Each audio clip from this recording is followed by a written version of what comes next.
800 union workers in Selbyville, Delaware, largely Latino, largely Haitian, some of them immigrants, some of them undocumented, some of them non-English speaking, who work at a poultry plant owned by Mount Air Farms. And there is a rally going on right now as we speak for the rallies, for the union's existence. The union is facing a vote coming up. It's a mail-in vote. The mailings will be done this month and into next month. And at the end of that, we'll know whether or not the union gets to exist or not. And we've been reporting on this plant and this company for a while. And we reported a couple of weeks ago that Senator Chris Coons of Delaware, Democrat of Delaware, has been silent on the issue of the union's survival so far. We also reported that the law firm representing Mount Air in its efforts to kill the union is Coons's #1 donor. Now, what I heard last week was that there was going to be a rally today. That's the one going on in Selbyville, Delaware right now. It's United Food and Commercial Workers Local 27, with other unions showing up to support them out of solidarity. I've been watching it online right up until coming here to talk to you folks. And after I heard about the rally, I began to hear that people were expecting Chris Coons to show up at the rally after our report. And so I reached out to the Coons campaign and I said, is the senator planning to attend the rally? And the response was, I don't know. Are you going to be there? And I said, I don't know. And I have yet to determine whether or not Chris Coons is going to be there. But I did hear that he was expected to attend, expected to show up. And that matters, potentially, right? If we pay attention, and I know the TYT Army got involved in this as well, raising the question about whether or not Coons would stand with the union. And I should back up and give some context here. Working at a poultry plant is really dangerous. Your first thought might be the machinery that's involved in all that, but there are also a lot of chemicals. And there was an OSHA complaint, that's Occupational Safety Hazards, I think, Administration, or Safety and Health, excuse me, Safety and Health Administration. They oversee workplace safety conditions. And there was a complaint filed last year about chemicals in, I'm not kidding, the party wing area.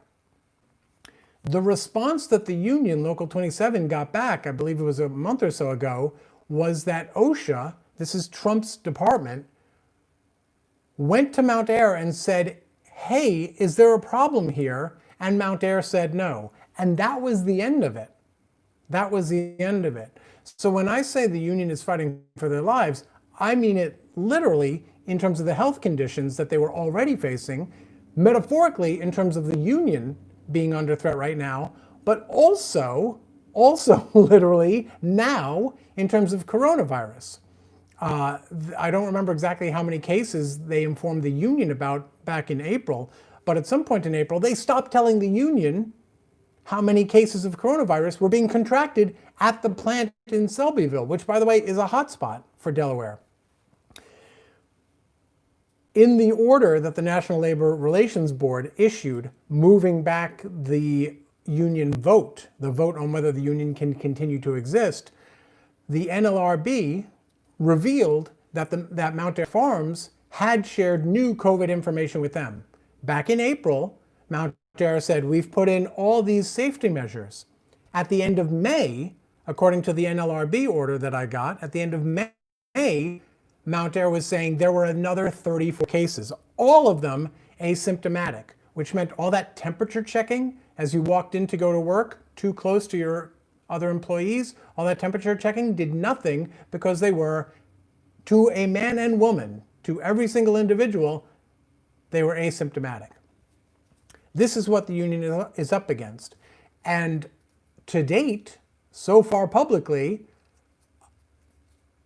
the state's most powerful Democrats have not come out publicly in support of the union. Now, I should also say, it's not only, of course, the TYT Army that picked up the gauntlet here. Jessica Rain is a progressive who's challenging Chris Coons in the primary. Kerry Evelyn Harris has also been on top of this. Both of them gave me comments for my story. Kerry Evelyn Harris has been on top of this. She's at the rally right now. She ran back in 2018, primaried Tom Carper, the other Democratic senator from Delaware. So there are progressives on the ground there doing their work. There are labor organizers, other unions standing in solidarity doing the work. The issue for Coons, of course, and to some extent to other politicians as well, is if they're not showing solidarity, why not? Especially given what we know, not just about the financial donations I mentioned coming from his number one donor, the law firm trying to kill the union, but also, as longtime TYT Investigates folks know, we've uncovered in the past that one of the GOP mega donors who helps run the National Prayer Breakfast is also the CEO of Mount Air. And despite the fact that he gives to Republicans all over the country, he doesn't spend a dime helping anyone challenge Chris Coons on from the Republican side. And his industry's political action committee, the National Chicken Council, I know this stuff sounds funny and I don't blame you for laughing, but it's a real deal. The National Chicken Council also, with Mount Air's support, with the CEO's support, financial support, they give a lot of money, they support Republicans around the country, but they also give money directly to Coons and Carper. So, given the money paths we have here, given the relational intersections here, it raises questions. And we still don't have answers from Chris Coons, but we'll see. We'll see whether or not Senator Coons or Carper or Governor Carney shows up, or Congresswoman Rochester shows up at today's rally, issues a statement in support, anything. We'll see. We'll let you know. I see D. Scully just hit us with a buck in the super chat. Thank you very much, D. Scully, as always, for your support. And all of you folks, as I always say whenever anyone kicks in a donation, you know, your support doesn't just help us. It helps keep people's feet to the fire, right? We can't let people know that we're watching if we don't exist. So when you support us, you make that possible. And that's true, not just giving money, but also sharing our content, talking about our stories, linking to our stories, and working with TYT Army, if that's what you so choose to do, as to put activism behind the ideals. So thank you, D. Scully, for the super chat. Thank you, everyone else, for all of your support. I'm going to head on over to the comments now and see what you folks to say. D. Scully just upped the ante and kicked in another $1.49. Thank you very much, D. Scully, as always. All right, let's see what you folks have to say in the chat. King D says something mean about Chris Coons, and we try not to do that, especially, by the way, because there are indications that he's, you know, possibly going to side with the union, right? You want, I would imagine that you want to put out a welcome mat for people like that, but points out, King D also points out that Chris Coons was in the Family documentary. So this was the Netflix documentary series, came out last summer. It was about the Fellowship Foundation, AKA the Family, AKA the International Foundation, which is this secretive, I mean, they're openly secretive, so I don't feel bad saying that. It's a secretive Christian group that is most well known for sponsoring the National Prayer Breakfast, but also shows up in various scandals every once in a while.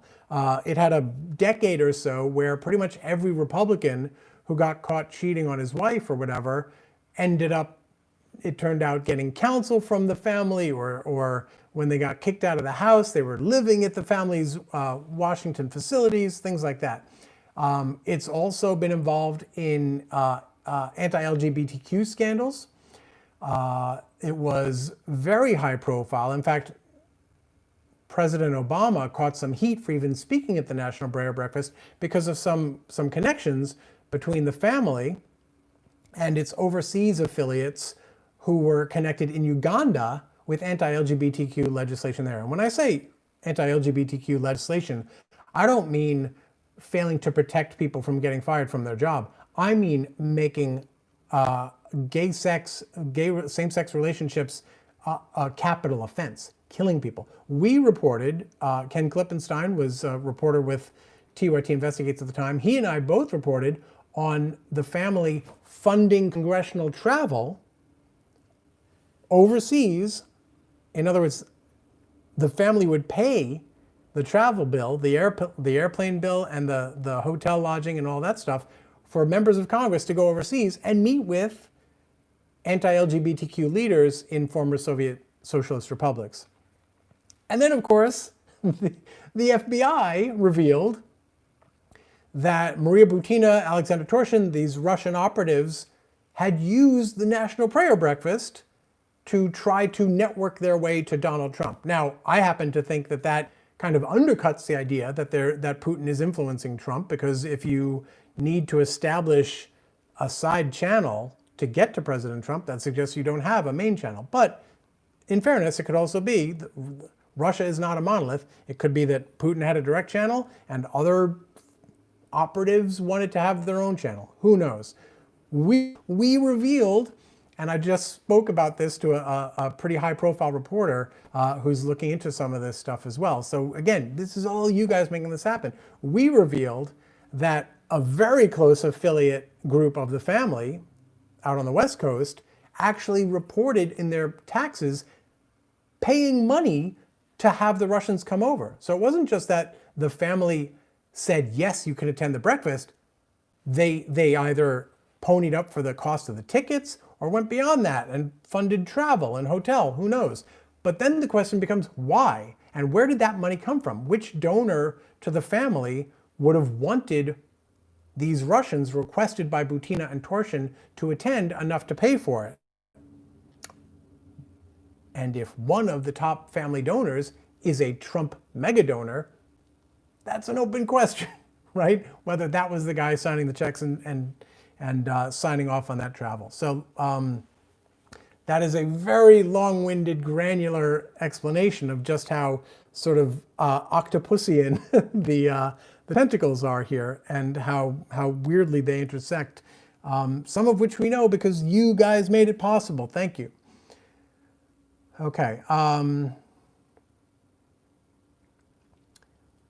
Let's see. Kalita says, Jeej, my fave TYT guy. What's his name again? I'm not sure who Jeej is. Do you mean Jenk, maybe? He's most people's, oh, Kalita says, just kidding, John. You got me, you got me. I feel like I haven't seen you in a while here, Kalita, so I figured you had forgotten about me and gone back to Jenk. Who's the boss? He's the star. I get it. I don't begrudge him that. King D says, too much political corruption. Yeah, it's hard to find the right balance of just enough political corruption. Okay, let's see what else you have to say. King D says, and it's so important, I think the founding fathers said something similar to this, but the way King D puts it is, like and subscribe, it helps the live stream. I think it was Madison who came up with that. But yes, it's just as true today as it was in the 1700s. Like and subscribe, it helps the live stream. Thank you very much, King D. And it's true. Thank you.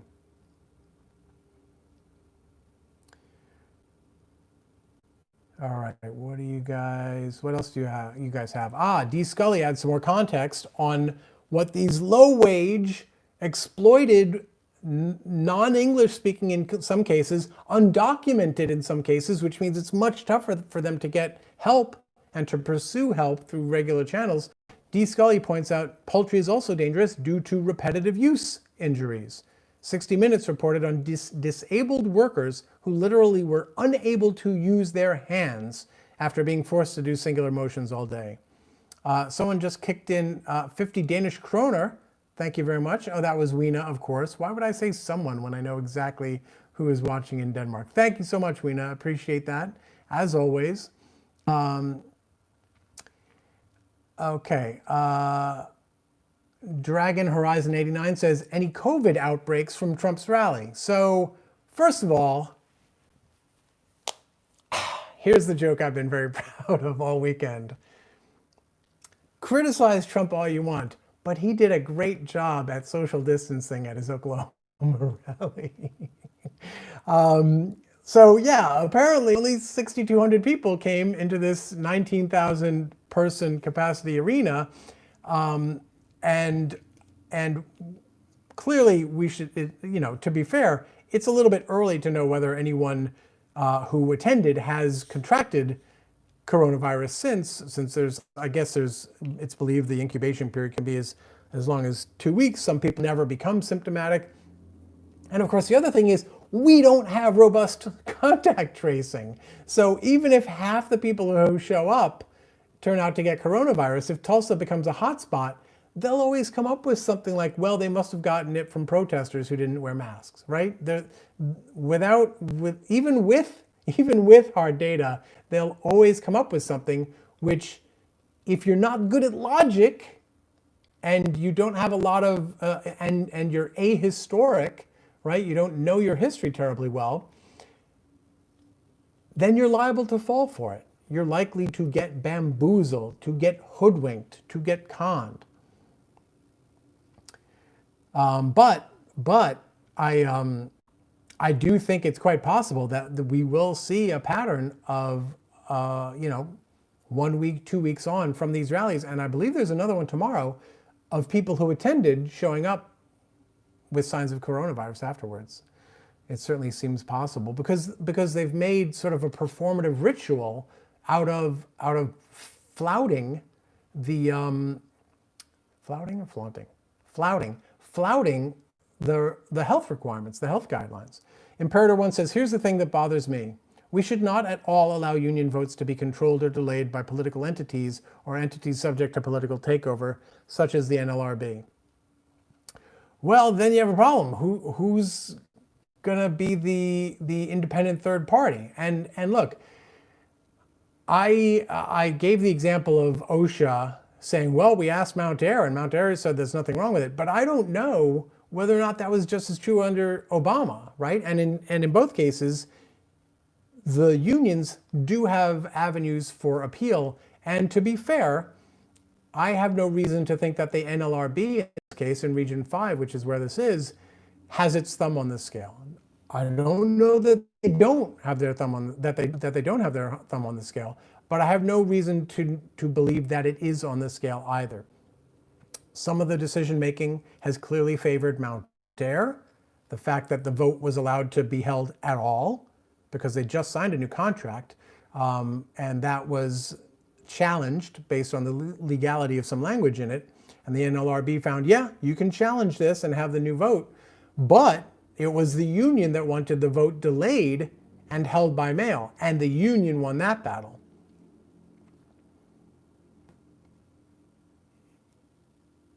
Katie Kane says meat processing is a terrible job for workplace injuries.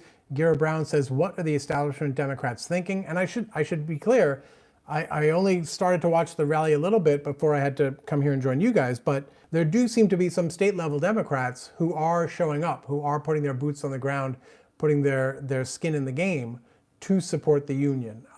And I don't know Delaware politics enough to tell you which one of those represent establishment Democrats in Delaware and which ones are sort of dissident Democrats who happen to have won office. I'm just not in a position to tell you, but there are some elected officials out there who are clearly taking a side. And I will let you know if it turns out that Chris Coons showed up or if it turns out that he did not.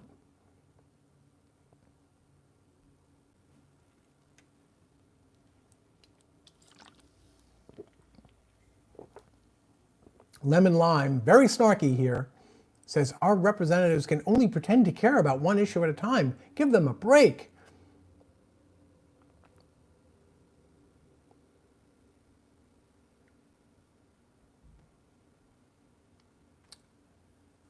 KidKick69 says, isn't any Republican council a chicken council? Meaning SEL, a lawyer. I was actually referring to CIL, a group. The National Chicken Council is essentially a political action committee. But I appreciate the joke.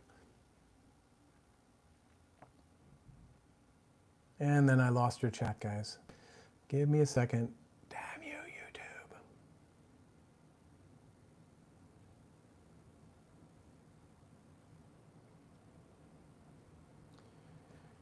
Imperator 1 says, my thought is that political entities might be able to enforce union votes, courts, administrative bodies for resolutions such as arbitration, but should never control them. And it's, this is a method issue, and I'm not qualified to say, yes, no, that's a bad idea or whatever. It's certainly a valid concern, I would say. Daniel Sanchez says, let's be honest, Congress isn't a legislative branch as much as it is a business now. Every action taken is to further enrich themselves and their investors. And look, with some of the information we've seen about the trading, meaning literally the stock trading on coronavirus information and things like that, that claim is far less radical than it might once have sounded, and depressingly close to what the facts seem to support, I think, Daniel. Thanks for contributing the thought.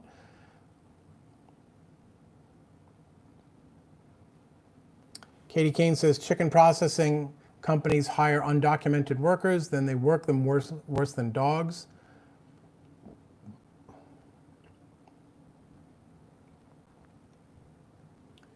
F. Terr says, union is needed to fight for appropriate safety measures due to coronavirus spread through aerosols. Research by Maurice DeHond. Check it out. Yeah, I don't even think that there's any controversy over whether all the things you're saying are true. I don't think anyone's even challenging that. Yes. The answer is yes, F. Terr, you are correct.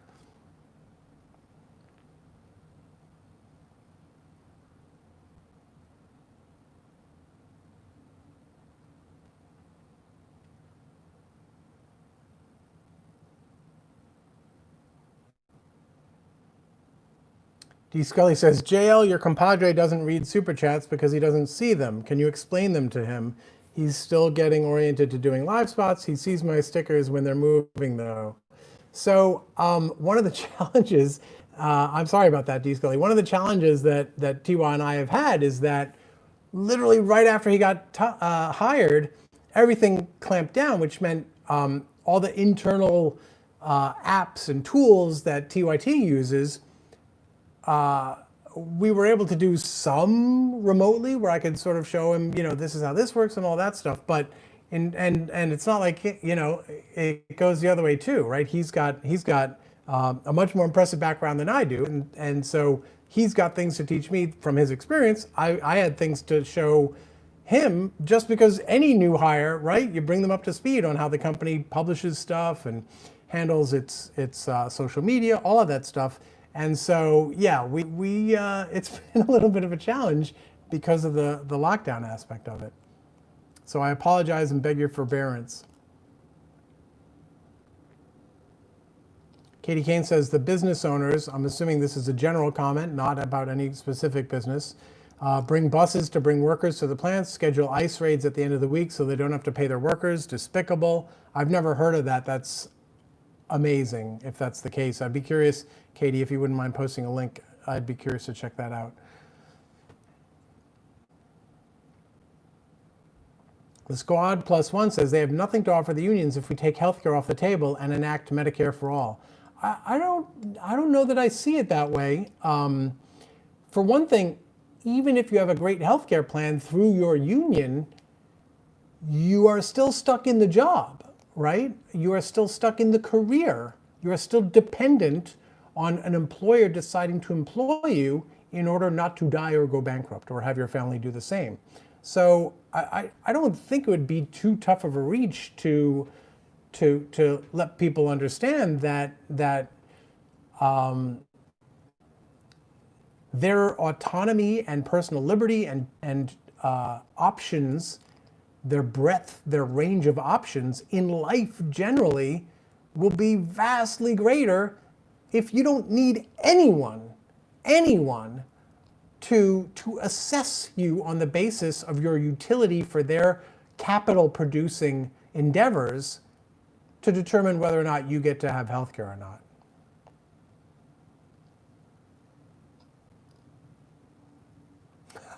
Lemon Lime says, oh no, who brought up the family? Y'all know JL gets too excited to go off on that tangent, LOL. You're too late. But yes, I am busted. I am retroactively busted for sure.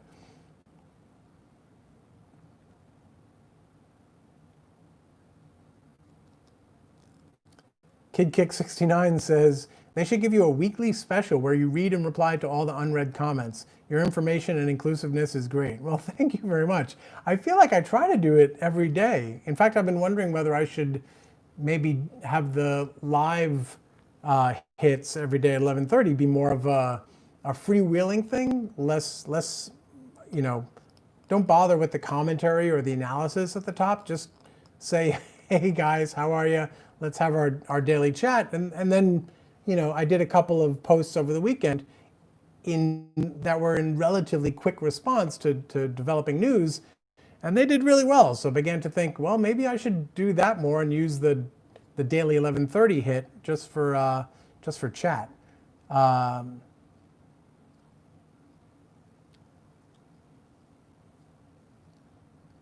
Caranola says, hey guys and gals, talk of the family, conjured me back up in here. You all seem fine. Thanks as always, Jonathan. Hearts to everyone. And nice to see you again, Karen. I hope you're fine as well. So you seem to be in good spirits and everything, so I hope that's great. I hope that you're great, I mean. Imperator 1 says we must regularly ensure that labor has leverage against corporations and bad labor practices. Cloud FA 11 says, I read that 7 people working there tested positive. If you're referring to Mount Air, it's a lot more than 7. It's been a lot more than 7 totally, in total, meaning from March onwards.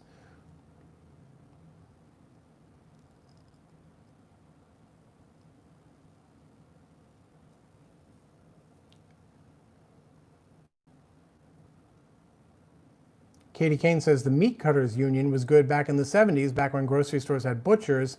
It all comes in pre-cut these days. That's a good point. Katie Johnson says, Jonathan, I am in Seattle. Heart, big heart. Pray for safety in the CHOP in Capitol Hill. Had some issues with cops getting in to take care of a gunshot victim. Should they not have sent the fire department or medical personnel? Sure. Imperator 1 says, thanks for the context. You're very welcome, and you know, I'll just add that I should not be the be-all end-all for your context, right? Anything you're interested in enough, anything you want to take a position on, don't trust me on it. Meaning, I don't mean assume that I'm lying, but don't assume that I'm so great at this that I've answered every question or addressed every piece of information that you might want to know, right? Always dig more, right? If you're taking a position, get solid on it. Get solid on it. But thank you very much, Imperator 1, for the kind words. I try to help.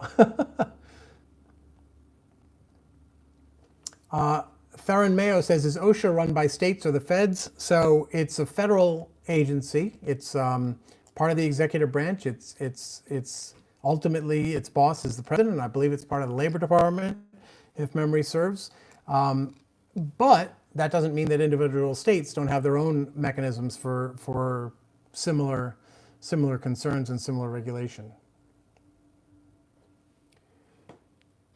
Nan59 says, I've been several times to the prayer breakfast. In a million years, I would have never dreamt it was backed by a hate-spewing group. I'm just thankful I found this amazing channel. So Nan59, thanks so much. I'm very interested in speaking with people who've been to the prayer breakfast. I do want to stick around for a minute because I do want to address one thing you've said here. So like I said, I'm interested in speaking to anyone who's been to the breakfast. So if you can get in touch with me, I'd love to pick your brain a little bit about your experience. You can find me on Twitter at JTLarsen, JTLARSEN. You can also email us securely if you want to use Proton Mail at theyoungturks@protonmail.com. But the other thing I would say is,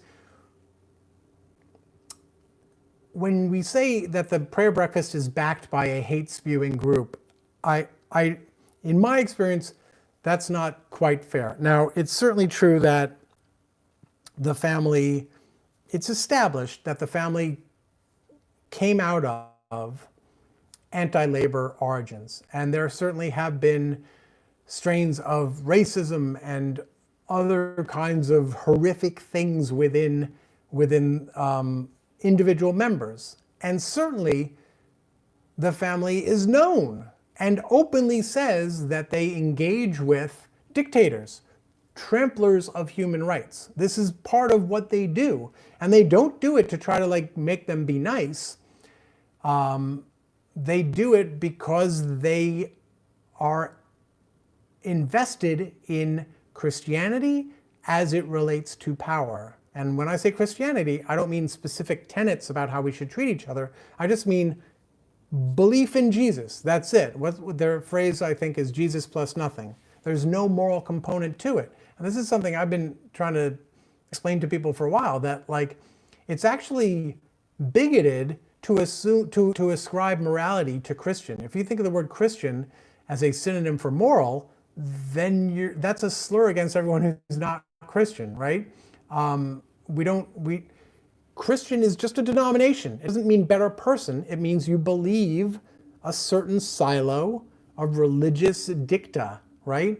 You believe a certain number of tenets, not necessarily about morality, about who to vote for or anything like that, but you believe that Jesus was the Son of God, died to redeem humanity's sins, you believe in the Trinity. Hey, look how that worked out. All those kinds of things, right? If you're Jewish, you have a different set of specific religious beliefs. And you know, there might be moral tenets baked in there, but any real big established religion usually has enough scripture associated with it that you can justify anything you want on the basis of your religion. So if what I'm saying about the family comes off as a little bit of a defense of the family, it kind of is. And I do believe that there are people within the family, and remember, it's included Democrats as well. Bill Nelson, senator from Florida, Democratic senator from Florida, his wife was on the board for a number of years. And I'm not saying Democrats equals good either, but Democrats have been able to find their way into this organization. And even some of the Republicans are not, you know, the sort of caricature, mustache twirling, evangelical evildoers that the left sometimes sees. A lot of them are involved in relief work overseas, relief work in Africa. Now, you can certainly make a valid critique about the colonialized aspect of that, the unhealthy proselytizing that goes along with that. Absolutely. But a lot of these people, first of all, I've never come across even the suggestion that anyone sort of within it is not sincere in their faith as they see it. But also a lot of them are actually invested in things, engaged in activities that I think everyone would recognize and acknowledge as good works. None of which means we have to accept the crappy stuff that goes on. None of which means we have to accept the secrecy within which political, business, and religious leaders all meet, discuss their interests, establish networks, all that stuff. It's very opaque, and that's not good.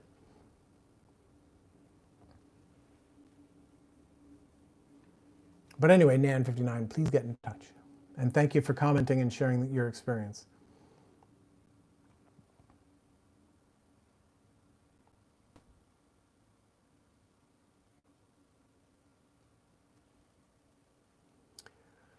Okay, what else? And I don't mean you guys are boring me. I mean, I got lost again. But I am probably going to go in a little bit. There's no way I'm getting to everything you guys have to say today. I'm so happy that a labor issue generated this kind of, the numbers are pretty good in terms of the number of people watching. The chat is pretty lively today, so I'm really happy that labor issues got people invested and interested rather than just Trump did a stupid. Okay, let's see what else we have here. Weena Jensen says, cheers. Cheers, Weena. Thanks for tuning in.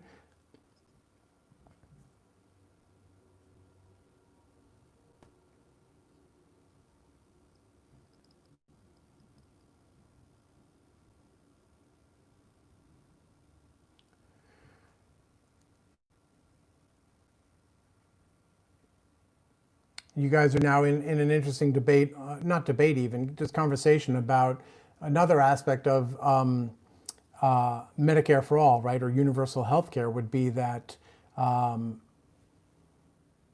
companies would no longer be able to resort to that as an incentive to compete for workers, which means they would have to turn to other things, right? Maybe if we've got government supplied healthcare, maybe a 4-day work week comes next, right? Maybe if your company is that desperate for good quality workers, you say, you know what? 80% of your work week is worth 100% of someone else's, so we're going to give you a 4-day work week, right? Who knows where it goes after that? Thurman May also says, so on a local level, as voters, we can't influence OSHA, just like the EPA, Environmental Protection Administration. Well, you can as voters, right? Because your legislators have oversight and they do the allocations. So they both oversee, which means they have the power to expose information about how these agencies run and potentially do something about it. And they have the power of the purse for all of these organizations. So if the organizations aren't responsive to Congress 364 days out of the year, on day 365, when they have to show up and ask for their budget, that's going to go a lot more rough if they haven't been responsive the other 364 days of the year. So if you want to influence OSHA, if you want to influence the EPA, influence your reps, right, of either party, of all parties.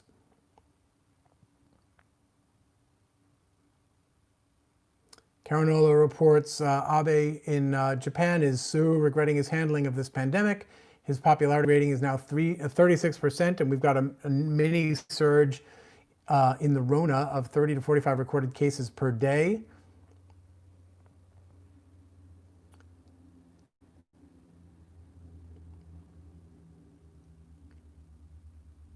Okay, I feel like we've kind of moved on to other topics, which is fine, which is great, but I'm going to move on to get back to some of the work, some of the reporting work I'm doing, and get back to crunching those numbers and digging through those files and all that fun stuff. So thanks so much, guys. I really appreciate you being here for a conversation about real people's lives who have very few voices, who have very few megaphones that they can avail themselves of. So I hope that in some sense we serve that function, and that's made possible by you guys, not just by kicking in whatever money you can, but also by being here, by watching, by liking, by sharing, by subscribing. Please subscribe if you don't already. And also, no matter what, please take care of each other. Please take care of yourselves. See you tomorrow and every weekday at 11:30 here at TYTI Daily.